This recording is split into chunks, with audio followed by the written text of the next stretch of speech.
मेरे से नहीं हो, जिससे मेरे घर वालों का सिर नीचा हो, मेरे इलाके का सिर नीचा हो या मेरे समाज का सिर नीचा हो। आज राजस्थान ही नहीं,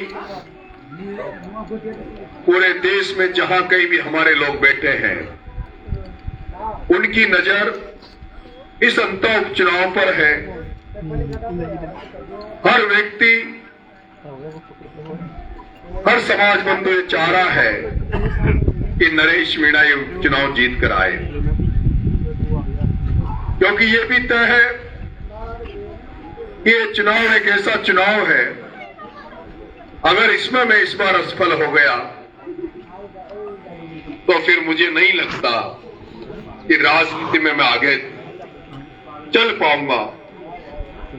और अगर इस चुनाव में हमें उपलब्धि मिल गई तो अंता की धरती पर ही नहीं, पूरी हाड़ौती में जिस सपने के साथ, जिन उम्मीदों के साथ मैं नंगे पैर मैंने व्रत ले रखा है कि मैं इस हाड़ौती को धंधा सेठों से आजाद कराकर मैं इस हाड़ौती की कमान को किसानों के बेटों के हाथ में देना चाहता हूं। वो मेरा सपना वो यही अंता की धरती से ही पूरा होगा। मैं चाहता हूं वो सपना जो मैं देखता हूं, उस सपने के तहत ही मैं सारी किसान कौमों को एक जाजम पर बिठाने का प्रयास कर रहा हूं। और उसी का कारण है कि मैं ओम बिरला को चुनाव हराने के लिए पूरी ताकत के साथ प्रहलाद गुंजल, देवनान के बेटे, साधु मां के बेटे प्रहलाद गुंजल के साथ खड़ा रहा। और अब मैंने यह भी कह दिया है कि अगर नरेश मीणा को इस चुनाव में अगर सफलता मिलती है तो अगली बार झालावाड़ 12 से सांसद का कैंडिडेट भी हम लोग धाकर को बनाएंगे और धाकर का साथ देंगे।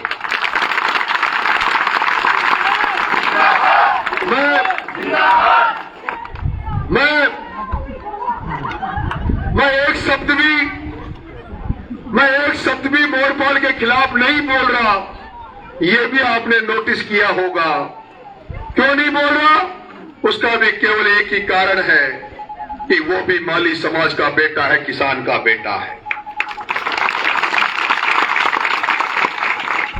मेरी लड़ाई उन व्यापारी सोच के लोगों से है जिन्होंने राजनीति को दूषित कर दिया, जिन्होंने राजनीति को पैसा कमाने का धंधा बना लिया। उनके खिलाफ खड़ा होकर लड़ रहा हूं, उनसे इस हाड़ौती को आजाद कराना चाहता हूं। क्या आप लोग भी इस हाड़ौती को आजाद कराना चाहते हो? क्या आप लोग भी चाहते हो कि पूर्वी राजस्थान में जिस तरह से वोट बैंक है वो लोग राजनीति कर रहे हैं, उस तरह हाड़ौती में भी राजनीति हो? वो लोग तो पूर्वी राजस्थान में या पश्चिमी राजस्थान में चले जाओ, किसानों के बेटे ही तो विधायक बनते हैं, किसानों के बेटे ही सांसद बनते हैं, और किसानों के बेटे वहां टोलों पर नौकरी करते हैं। किसानों के बेटे ही रणथंभौर में चले जाओ, सारा काम धंधा किसानों के बेटों के हाथों में है। लेकिन बाड़ा में, कोटा में, बूंदी में, झालावाड़ में एक भी किसान का बेटा मुझे 1 क्लास का ठेकेदार नजर नहीं आता। कोई सड़क बनती है तो बाड़ा का, कोटा, बूंदी, झालावाड़ का कोई ठेकेदार सड़क बनाता हुआ नजर नहीं आता। कोई जोधपुर का आएगा, कोई भरतपुर का आएगा। मैं चाहता हूं किसानों के बेटे पहले तो राजनीति में मजबूत हो, और मैं तो चौधरी चरण के सपने को पूरा करने के लिए सड़कों पर निकला हूं। राजेश पायलट के सपनों को पूरा करने के लिए सड़कों पर निकला हूं। चौधरी चरण सिंह ने कहा था कि जब तक किसानों का भला नहीं हो सकता, जब तक किसान का एक पैर खेत की मेड़ पर और दूसरा पैर संसद की सीढ़ी पर नहीं होगा, जब तक ने कहा था जब तक किसानों के बच्चे पढ़ लिख कर उस स्थानों पर नहीं पहुंच जाएंगे जहां नीतियां बनती है, कानून बनते हैं, तब तक किसानों का भला नहीं होगा। अरे आज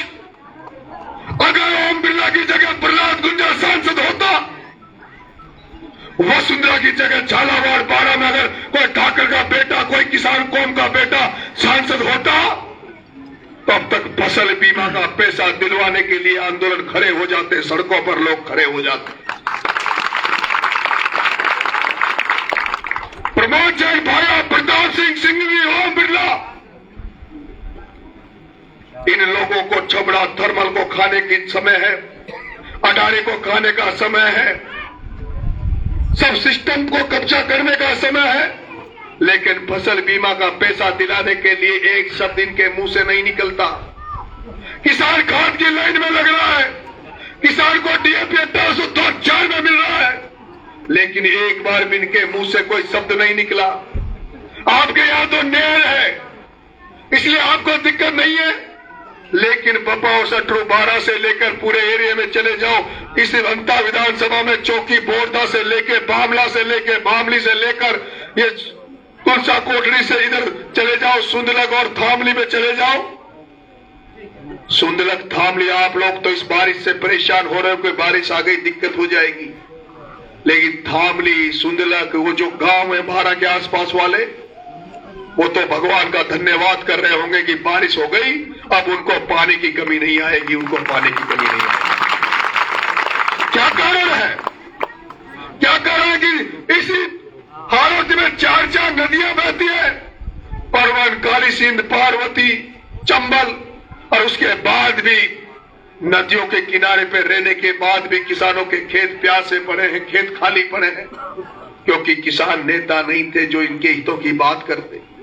प्रमोद जैन भाया 25 से एमएलए बना, मंत्री बना, अगर वो चाहे था तो आप ये देखो, ईसरदा ईआरसीपी का प्रोजेक्ट चल रहा है, 5 साल में ईआरसीपी का नाम चला, नोनेरा डैम बन गया, ईसरदा डैम बन गया, ईआरसीपी का काम चल रहा है, लेकिन अकाउ डैम का काम बरसों से नाम सुन रहे, लेकिन पानी नहीं आ रहा, नेर नहीं आ रही। इसलिए मेरे भाइयों किसानों, इसलिए नरेश मीणा नंगे पैर घूम रहा है कि एक दिन तो ये किसान जागेगा, एक दिन तो हालत में भी खुशहाली आएगी, किसानों के हाथों में ये राजनीति की बात दोहराएगी, किसान आर्थिक रूप से संपन्न होंगे।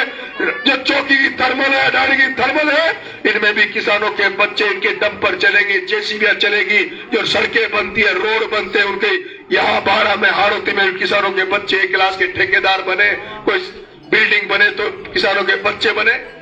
लेकिन यहाँ तो जिसके हाथ में, भाया के हाथ में जो कमान है, उसने वो तो बन गया 70,000 करोड़ का आदमी, और उसके साथ रहने वाले लोग 100-100, 500 करोड़ के आदमी बन गए।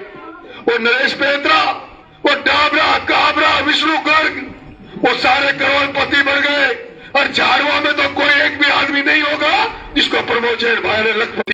ये चुनाव हाड़ौती की दशा और दिशा को तय करेगा, आने वाले समय में हाड़ौती की राजनीति को तय करेगा। एक दिन ऐसा आएगा जो मंच तो सजेगा, उस पर राष्ट्रीय नेता भी आएंगे, और राष्ट्रीय नेता जब आएंगे तो धाकड़ का बेटा, माली का बेटा, गुजर का बेटा, मीणा का बेटा, ब्राह्मण का बेटा, राजपूत का बेटा, ये जो लोधा समाज का बेटा, बंजारा समाज, कितने बड़े दुर्भाग्य की बात है। प्रमोद जैन भाया को बटवाड़ा के रामचरण जी, हंसराज जी का बेग पकड़कर पीछे पीछे चलना चाहिए। बटवाड़ा 2 बेटे आईएएस है, 2 बेटे कलेक्टर है, जमीन की कोई कमी नहीं है, हंसराज जी के भी जमीन की कोई कमी नहीं है। वो ऐसे और होंगे जो जागीरदार है, संपन्न है, उनको क्या जरूरत है जो प्रमोद जैन भाया का बेग पकड़कर पीछे पीछे चलते हैं।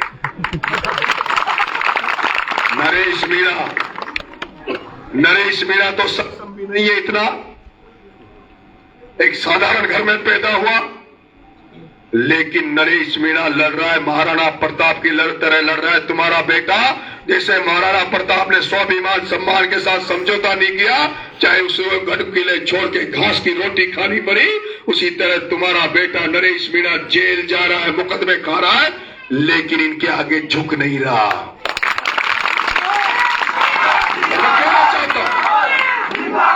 इस मंदिर की सिद्धि में खड़ा हूं, अगर नरेश मीणा प्रहलाद कोटा वाले चुनाव में अगर बिरला से समझौता कर लेता तो क्या कसर रहती? कोई नरेश मीणा को कोई कमी पड़ती किसी चीज की? अगर नरेश मीणा अभी प्रमोद जैन भाई के अगर ये कह देता कि भाया मैं बैठ जाऊंगा, फोरम वापस ले लूंगा, 100 करोड़ दे दे, तो देता कि नहीं देता? दे देता।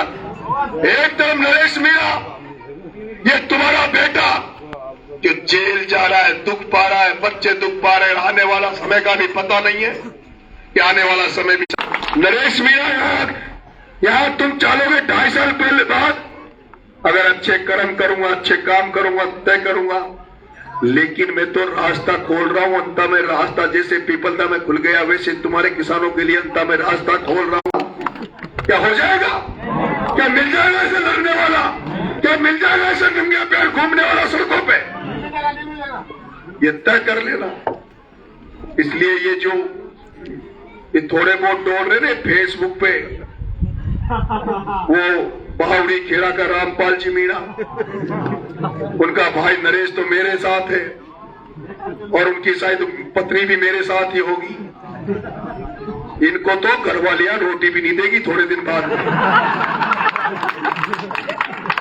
मेरे को पता है उनके सारे, इनके जो बच्चे हैं ना, बच्चे, उनकी आत्मा भी दुखरी होगी कि हमारा भाई, अगर इनके घरों में पढ़े लिखे बच्चे होंगे, रामपाल बावड़ी खेड़ा के अगर बच्चे पढ़े लिखे होंगे, उनके घर में कोई पढ़े लिखे होंगे, तो वो सोच रहे होंगे कि हमारा लाल, जिसको सर्व समाज आशीर्वाद दे रहा, सड़कों पे घूम रहा है, उसका साथ देना चाहिए। हमारा बाप क्या कर रहा है? ये आने वाला समय गवाही देगा, इतिहास में लिखा जाएगा। जब आपके समाज का एक लड़का सड़कों पे लड़ रहा था, जेलें जा रहा था, कष्ट झेल रहा था, तब जब सारा समाज उसके साथ खड़ा था, और उस समय उसके खिलाफ में कौन कौन थे ये भी लिखा जाएगा, याद किया जाएगा। एक समय था जब नरेश मीणा जनता को जगा रहा था, और उस समय समाज के कुछ जयचंद जिस तरह से पृथ्वीराज चौहान को घोड़ी से नहीं आ रहा था, उसको जयचंद ने जाके हरवाया। जिस तरह से महाराणा प्रताप को जयपुर के महाराजा ने कमजोर किया, उसी तरह आज जो नरेश मीणा को कमजोर कर रहे हैं, जो भाया की गोदी में बैठे हैं, उनको भी जनता भूलने वाली नहीं है। जनता उनको भी याद जरूर करेगी। इसलिए आप सबने स्वागत किया, सत्कार किया। झारवा के सभी बुजुर्गों, आप सबके चरणों में ढोक, मेरी माता बहनों आपके चरणों में ढोक, सभी को ढोक देते हुए आपसे आग्रह कर रहा हूं, निवेदन कर रहा हूं कि नरेश अकेला घूम रहा था, अकेला वोट मांग रहा था। कांग्रेस वालों के साथ 40 नेता थे, बीजेपी वालों के पास 40 नेता थे। जब बाबा खाटू श्याम को लगा कि मेरा भक्त अकेला दौड़ रहा है, अकेला प्रचार कर रहा है, वो कमजोर पड़ रहा है, तो उसने बारिश डाल दी कि तुम लोग ठाले हो जाओ। ये बारिश भी इसीलिए आई है कि बाबा खाटू श्याम ने बारिश इसलिए कर दी कि अब तुम सब लोग ठाले हो गए, फ्री हो गए, अब खूब नरेश का साथ दो और नरेश को अकेला मत पड़ने दो। तो सारे लोग फ्री हो गए, अब तो सारे लोग तैयार हो प्रचार करने के लिए। अब एक दिन चुनो, आप एक दिन चुन लो और मोटरसाइकिलें लेके आसपास रैली करके आओ। एक दिन पूरे गांव वाले, कोई भी दिन तय कर लेना।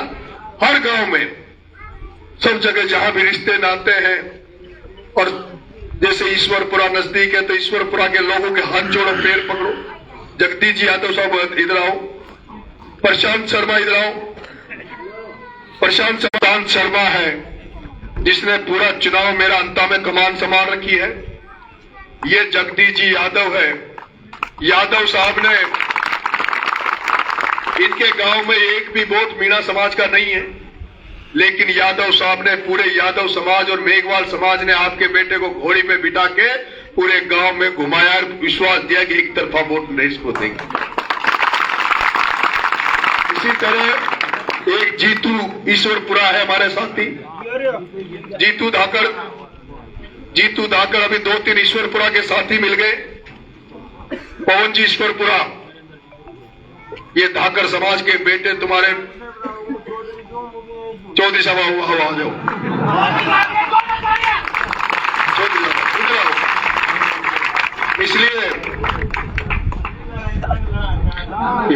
ये देख लो, ये ईश्वरपुरा का जीतू धाकर, ये का थानेवाल, आ जाओ।